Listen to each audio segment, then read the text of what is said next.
ಖುಷಿಯಾಗಿ ಆರಾಮಾಗಿ ಹಾಕು ಹಾಕೋಳ ತಲೆ ಇತ್ತು ಅಂತೂ ಓಕೆನಾ ಈಗ ಸರ್. ಬಾಪುಟ್ಟಿ ನೀನುವೆ ಶುರು ಮಾಡ್ಲಾ? ಓಕೆ ಸರ್, ಹೇಳಿ. ದೂರಲ್ಲಿ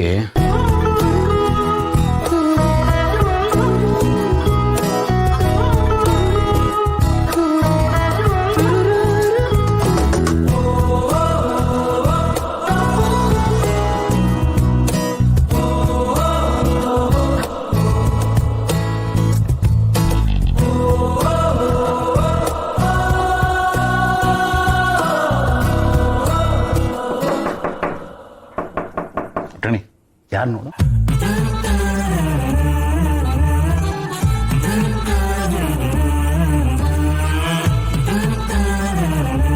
ಅದು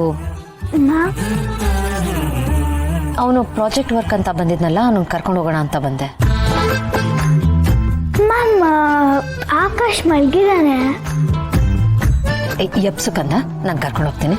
ಮ್ಯಾಮ್, ಮಲ್ಗಿದವ್ರನ್ನ ಎಪ್ಪಿಸ್ಬಾರ್ದಂತೆ, ನರ್ಕದಲ್ಲಿ ಶಿಕ್ಷೆ ಕೊಡ್ತಾರಂತೆ. ಹಂಗ ನಮ್ಮ ಪಪ್ಪ ಹೇಳಿದ್ದಾರೆ. ಹಾಗೆಲ್ಲ ಏನೂ ಇಲ್ಲ ಕಂದ, ನೀನು ಎಪ್ಸು. ಮ್ಯಾಮ್, ಫುಲ್ಲು ಡೀಪ್ ಸ್ಲೀಪಲ್ಲಿ ಇದ್ದಾನೆ. ಇವತ್ತೊಂದು ದಿವಸ ಇಲ್ಲೇ ಮಲ್ಗಲಿ, ಆಮೇಲೆ ಬೆಳಗ್ಗೆ ಎದ್ದು ಬರ್ತಾನೆ. ಇಲ್ಲ, ನಿಮ್ಗೆ ಯಾಕೆ ಸುಮ್ಮನೆ ತೊಂದರೆ? ಇಲ್ಲ ಮ್ಯಾಮ್, ನಮ್ಗೇನು ತೊಂದರೆ ಆಗಲ್ಲ. ಇಲ್ಲ ಕಂದ, ಅವನು ಊಟನೂ ಮಾಡಿಲ್ಲ. ಇಲ್ಲ ಮ್ಯಾಮ್, ಅವನು ಊಟ ಮಾಡ್ದ. ಪಪ್ಪ ಅವರೆಕಾಳು ಉಪ್ಪಿಟ್ಟು ಮಾಡಿದ್ರು. ಅವನಿಗೆ ಅವರೆಕಾಳು ಉಪ್ಪಿಟ್ಟು ಅಂದ್ರೆ ತುಂಬಾ ಇಷ್ಟ ಅಲ್ವಾ, ಅದಕ್ಕೆ ಹೊಟ್ಟೆ ತುಂಬಾ ತಿಂದು ಮಲಗಿದಾನೆ. ನೀವು ಹೋಗಿ ಮ್ಯಾಮ್, ಅವನು ಮಲಗಿರ್ತಾನೆ. Good night ma'am. Good night ಕಂದ.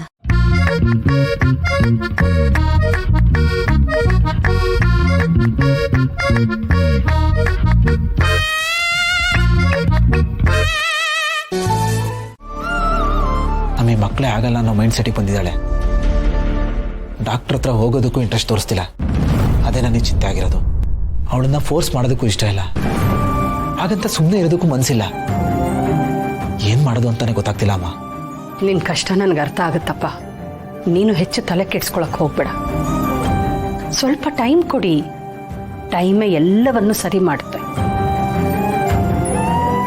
ಇದೆಲ್ಲದಕ್ಕಿಂತ ಹೆಚ್ಚಾಗಿ ದೇವರಿದ್ದಾನೆ. ಅವನು ಯಾರಿಗೂ ಮೋಸ ಮಾಡಲ್ಲ. ಎಲ್ಲ ಒಳ್ಳೇದಾಗತ್ತೆ ಕಂದ. ಏನು ಒಳ್ಳೇದಾಗತ್ತೋ ಏನೋ.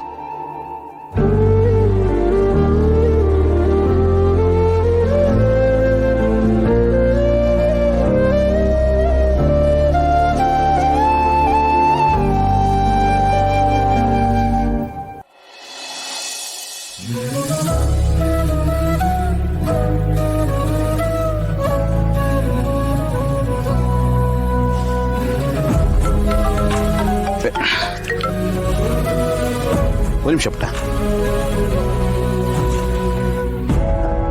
ಅಳಿ ಅಂದ್ರೆ ಹೇಳಿ ಅತ್ತ. ಸ್ವಲ್ಪ ಫ್ರೀ ಆಗಿದ್ದೀರಾ? ಹಾ ಹೇಳಿ. ಒಂದು ಸ್ವಲ್ಪ ಮನೆ ಹತ್ರ ಬಂದು ಹೋಗೋಕ್ಕಾಗತ್ತಾ? ಓ, ಯಾಕೆ ಅರ್ಜೆಂಟ್ ಇತ್ತಾ?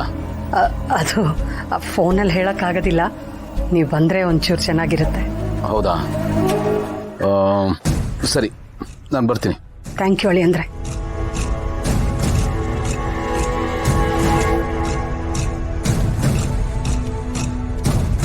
ಸರ್, ಇವತ್ತು ನಾನು ಮಕ್ಕಳನ್ನ ಕರ್ಕೊಂಬಂದು ಸ್ಕೂಲಿಗೆ ಡ್ರಾಪ್ ಮಾಡ್ತೀನಿ ಸರ್. ಬಟ್ ಆಮೇಲೆ ನನಗೆ ಸ್ವಲ್ಪ ಕೆಲಸ ಇದೆ, ಹೊರಗಡೆ ಹೋಗ್ತೀನಿ. ಸಂಜೆ ಸ್ಕೂಲ್ ಬಿಡೋ ಟೈಮಿಗೆ ನಾನು ವಾಪಸ್ ಬರ್ತೀನಿ. ಅಕಸ್ಮಾತ್ ಬರಲಿಲ್ಲ ಅಂದರೆ ನಾನು ಬೇರೆ ಗಾಡಿ ವ್ಯವಸ್ಥೆ ಮಾಡ್ತೀನಿ ಸರ್. ತೊಂದರೆ ಇಲ್ಲ. ಸ್ವಲ್ಪ ಪರ್ಮಿಷನ್ ಬೇಕು ನನಗೆ. Thank you sir, thank you. ಪುಟ್ಟ ಬೈಲಿ.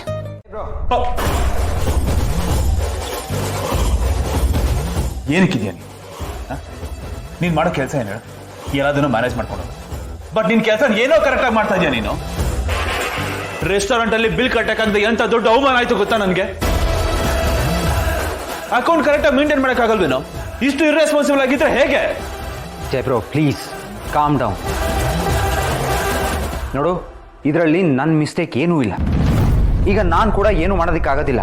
ಯಾಕೆಂದರೆ ಬ್ಯಾಂಕ್ನವರು ನೀನು ಎಲ್ಲ ಅಕೌಂಟ್ನು ಫ್ರೀಸ್ ಮಾಡ್ಯಾರ. ಓಹೋ, ಕಾರ್ಡೆಲ್ಲ ಫ್ರೀಸಾ? ಅಳಿಮಯ್ಯ, ಹಂಗಾದ್ರೆ ನೀನು ಫ್ರೀಸ್. ವಾಟ್ ದ ಬ್ಲಡಿ ಹೆಲ್? ನನ್ನ ಅಕೌಂಟಾ ಫ್ರೀಸಾ? ಯಾಕೆ? For what sake? ಅಲ್ಲಿವರೆಗೂ ನೀನೇನ್ ಮಾಡ್ತಾ ಇದ್ದೆ? ಅಲ್ಲ ಜಯಬ್ರು, ಅವ್ರೇನು ನನ್ನನ್ನು ಕೇಳ್ಬಿಟ್ಟು ಮಾಡ್ತಾರ ಅಥವಾ ನಾವು ಹೇಳ್ಬಿಟ್ಟು ಮಾಡಿಸ್ತೀವ? ಅದನ್ನೆಲ್ಲ ಅವ್ರು ನಂಗೆ ಹೇಳೋದಕ್ಕೆ ಬ್ಯಾಂಕ್ ಅವ್ರೇನು ನನ್ನ ಕೈ ಕೆಳಗಡೆ ಕೆಲಸ ಮಾಡ್ತೀಯಾರಾ? ಅವರಾದ್ರೂ ಇನ್ನೇನು ಮಾಡ್ತಾರೆ? ಮನೆಗೆ ಬಂದು ನೋಟಿಸ್ ಕೊಟ್ಟು ನಿಂಗೆ ವಾರ್ನ್ ಮಾಡಿ ಹೋದ್ರು. ಅಟ್ಲೀಸ್ಟ್ ನೀನು ಎಚ್ಚೆತ್ಕೊಂಡು ಲೋನ್ನ ರೀಪೇ ಮಾಡಬೇಕಾಗಿತ್ತು. ಆದರೆ ನೀನು ಮಾಡಲಿಲ್ಲ, ಅದಕ್ಕೆ ಅವ್ರು ಈ ಥರ ಮಾಡ್ಯಾರೆ. ನೋಡು, ಹೊಸ ಆ್ಯಕ್ಟ್ ಪ್ರಕಾರ ನಾವು ತಗೊಂಡಿರೋ ಲೋನ್ನ ರೀಪೇ ಮಾಡಲಿಲ್ಲ ಅಂದರೆ ನಮ್ಮೆಲ್ಲ ಅಕೌಂಟ್ ಫ್ರೀಸ್ ಮಾಡ್ತಾರೆ. ಈ ಒಂದು ಅಥಾರಿಟಿನ ಗೌರ್ಮೆಂಟೇ ಬ್ಯಾಂಕಿಗೆ ಕೊಟ್ಟಿದೆ. ಈ ಥರ ಬರ್ತಾರೋ ನೋಟಿಸ್ನೆಲ್ಲ ನಾವು ಡಿಸ್ರಿಗಾರ್ಡ್ ಮಾಡ್ತಾ ಇದ್ರೆ ನಾಳೆ ನಮ್ಮ ಕಂಪ್ನಿ ಅಕೌಂಟ್ ಫ್ರೀಸ್ ಮಾಡ್ತಾರೆ. ಆಗೇನು ಮಾಡ್ತೀಯ ಜಯಪ್ರ? ಏನು ಮಾಡ್ತೀಯ? ಇದೆಲ್ಲ ನಿನಗೆ ಗೊತ್ತಿತ್ತು ತಾನೆ? ಮುಂಚೆನ ಯಾಕೋ ಹೇಳಿಲ್ಲ ನನಗೆ? ಜಯಬ್ರೋ, ನನಗೆ ಗೊತ್ತಿರಲಿಲ್ಲ. ಈಗ ಬ್ಯಾಂಕ್ ಅವ್ರ ಜೊತೆ ನಮ್ಮ ಕಂಪ್ನಿ ರಿಲೇಶನ್ಶಿಪ್ ಎಷ್ಟು ವರ್ಷದಿಂದ ಇದೆ. ಅವ್ರು ಆದರೂ ಈ ಥರ ಮಾಡಿದ್ದಾರೆ ಅಂದರೆ ಅವ್ರು ಇದನ್ನು ತುಂಬ ಸೀರಿಯಸ್ ಆಗಿ ತಗೋತಾ ಇದ್ದಾರೆ. ಈಗಲಾದರೂ ನಾವು ಎಚ್ಚೆತ್ಕೊಳ್ಳಿಲ್ಲ ಅಂದರೆ ಬಹಳ ಕಷ್ಟ ಇದೆ. ಓಕೆ ಫೈನ್, ನಾನು ಅದಕ್ಕೆ ಏನೊಂದು ವ್ಯವಸ್ಥೆ ಆದಷ್ಟು ಬೇಗ ಮಾಡ್ತೀನಿ. ನೋಡು ಪ್ಲೀಸ್, ಅದು ಸಂಬಂಧಪಟ್ಟವನು ಯಾವನಿದ್ದಾನೆ ಅವನಿಗೆ ಕಾಲ್ ಮಾಡು, ಈ ಪ್ರಾಬ್ಲಮ್ ರಿಸಾಲ್ವ್ ಮಾಡು. ಲೋ, ಡೇ ಟು ಡೇ ಖರ್ಚಿಗಾರು ದುಡ್ಡು ಬೇಕು ಕಣೋ, ಪ್ಲೀಸ್ ಏನಾದರೂ ಮಾಡೋ. Okay fine.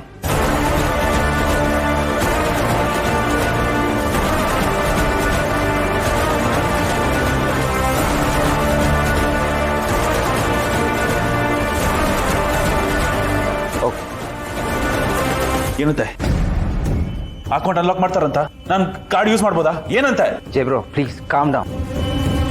ನಿನ್ನ ಅಕೌಂಟು ರಿಯಾಕ್ಟಿವೇಟ್ ಆಗಲ್ಲ.